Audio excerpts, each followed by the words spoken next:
Komitmen menekan emisi. Dalam konferensi perubahan iklim ke-28 di Dubai, Uni Emirat Arab, Indonesia menegaskan komitmen menurunkan emisi jadi nol pada tahun 2060 atau lebih awal. Realisasi janji ini penting untuk memitigasi krisis iklim mengingat Indonesia termasuk penghasil emisi terbesar dunia. Presiden Republik Indonesia Joko Widodo menyampaikan upaya RI mencapai target penyerapan karbon bersih sektor kehutanan dan lahan tahun 2030. Hal ini ditempuh lewat langkah sistematis termasuk moratorium pembukaan hutan primer dan lahan gambut 66 juta hektar sejak tahun 2019. Selain itu, rehabilitasi lahan terdegradasi 3 juta hektar dan lahan gambut 3 juta hektar juga telah dilakukan. Alhasil, tingkat deforestasi Indonesia berkurang 75%. Berdasarkan database emisi untuk riset atmosfer global milik Komisi Eropa, 3 negara penghasil emisi gas rumah kaca terbesar dunia pada 2022 adalah Tiongkok, Amerika Serikat, dan India. Indonesia berada di posisi ke-7. Sejauh ini, Indonesia lebih mengandalkan sektor kehutanan dan lahan guna menekan emisi. Pada 2019, emisi Indonesia di sektor kehutanan dan tata guna lahan atau VOLU 922 juta ton emisi setara karbon dioksida akibat kebakaran hutan dan lahan.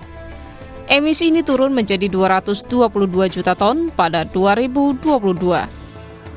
Sementara penurunan emisi dari sektor lain, terutama energi, lebih sulit dicapai. Kesalahan tata kelola sumber daya alam membuat RI bergantung pada energi fosil sebagai bahan bakar pembangkit listrik, tenaga uap, dan kendaraan. Laporan yang diterbitkan Ember, lembaga riset sektor energi, menyebut emisi dari batu bara per kapita di negara-negara anggota G20 naik 9%. Bahkan emisi tenaga batu bara per kapita di Indonesia melonjak 56% dari tahun 2015 sampai 2022. Sejauh ini, pemerintah bertekad membangun secara sejahtera, berkelanjutan, dan mencapai emisi nol tahun 2060 atau lebih awal.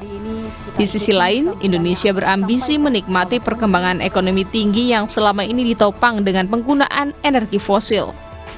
Situasi ini membuat target transisi energi sesuai perjanjian Paris menghadapi banyak hambatan. Hingga pekan lalu, Indonesia belum memutuskan memenuhi ajakan Uni Eropa menyepakati komitmen peningkatan kapasitas energi terbarukan 3 kali dan mengadakan target efisiensi energi. Indonesia menargetkan penurunan emisi karbon penyebab perubahan iklim sampai 2030.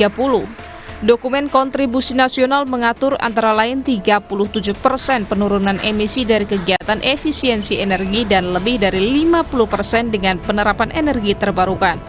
Transisi energi dilakukan antara lain dengan mengurangi sumber bahan bakar fosil lewat pengurangan pemakaian batu bara secara bertahap dan mendorong pembangunan pembangkit listrik dari sumber energi terbarukan. Hal ini ditambah dengan penggunaan kendaraan listrik. Dari sekian target, RI kesulitan memenuhinya. Pendanaan, adaptasi teknologi, dan sumber daya manusia jadi tantangan besar transisi itu. Upaya menekan emisi perlu kolaborasi pemerintah, swasta, dan dukungan negara-negara berpendapatan tinggi.